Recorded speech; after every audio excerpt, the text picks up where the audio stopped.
জাতীয় সার্বভৌমত্বের প্রশ্নে আমরা কোনো আপোষ মেনে নেব না। বাংলাদেশের জাতীয় স্বার্থকে আমাদের রক্ষা করতে হবে। বর্তমান সরকার এই চুক্তি বাস্তবায়ন করছেন না। অন্তর্বর্তীকালীন সরকার এই যে জবানহীন লোকদের মুখে জবান তুলে দিয়েছে, এর দায় তাদের নিতে হবে। আমরা একটা স্বাধীন রাষ্ট্র, স্বাধীন দেশ, আমাদের জাতীয় স্বার্থ, আমাদের যে সার্বভৌমত্ব, তার কোনো বদল আমরা হতে দিতে পারি না, তার কোনো ব্যত্যয় আমরা হতে দিতে পারি না। জাতীয় সার্বভৌমত্বের প্রশ্নে আমরা কোনো আপোষ মেনে নেব না।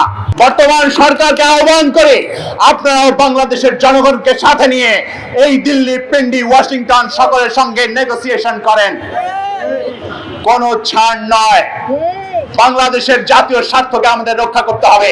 সমস্ত খাতের ক্ষেত্রে আমাদের যে স্বার্থ, সেই স্বার্থের একেবারে পাই পয়সা আমরা হিসাব করে নিতে চাই। সরকার ইতিমধ্যে অনেকগুলো পদক্ষেপ নিয়েছে, যেগুলো বাংলাদেশের জনগণের জন্য অত্যন্ত গুরুত্বপূর্ণ ভালো পদক্ষেপ।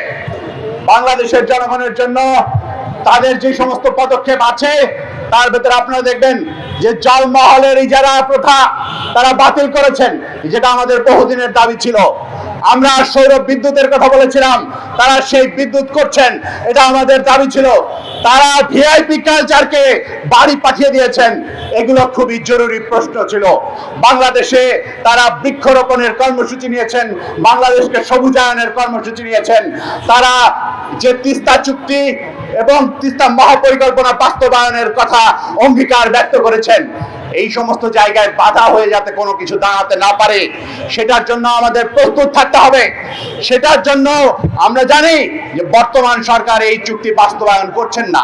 কেউ কেউ আছেন যে ছদ্ম বৈরাগী, হ্যাঁ, হঠাৎ করে তারা তাদের দেশপ্রেম উছলে উঠেছে।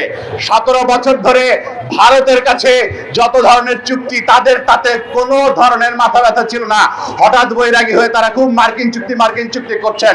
অন্তর্বর্তীকালীন সরকার এই যে জবানহীন লোকদের মুখে জবান তুলে দিয়েছে, এর দায় তাদের নিতে হবে। যে যারা একজনের পিঠ ছেড়ে আরেকজনের পিঠে গিয়ে সওয়ার হতে চায়, তারা বাংলাদেশের আসল বন্ধু নয়। বাংলাদেশের জনগণের উপরে যারা ভরসা করেন, বাংলাদেশের জনগণকে নিয়ে যারা সামনে এগিয়ে যেতে চান, বাংলাদেশে একটা নতুন ব্যবস্থা যারা কায়েম করতে চান, তারাই বাংলাদেশের আসল বন্ধু।